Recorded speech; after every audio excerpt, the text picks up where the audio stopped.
Welcome to day 23 of 365 days shortcut series. Already మనం morning first method అనేది చూసాము. So ఇప్పుడు సెకండ్ మెథడ్ ఎలా చేయాలో చూద్దాము. సో ఇక్కడ మనకి మెర్జ్ చేయాలన్నమాట. సో ఫస్ట్ మనకి ఏ వాల్యూ కావాలన్నప్పుడు ఈ రెండింటిని కూడా మల్టిప్లై చేయండి. అంటే 3 × 1 ఎంత 3 అవుతుంది. నెక్స్ట్ తర్వాత బి వాల్యూ కావాలంటే బి నుంచి బి వరకు. సో అంటే మనకి ఈ రెండింటిని మల్టిప్లై చేస్తే మనకి బి వాల్యూ 4 1 ఎంత 4 అవుతుంది.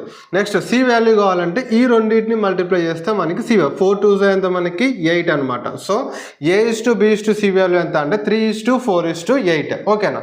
సో ఒకవేళ మనకి 2 కంటే ఎక్కువ వచ్చినా సరే మనం ఈ సెకండ్ మెథడ్లో చేయొచ్చు అనమాట. సో ఎలా అంటే సో ఫస్ట్ ఇక్కడ కూడా A:B:C:D వాల్యూ అనేది కావాలి.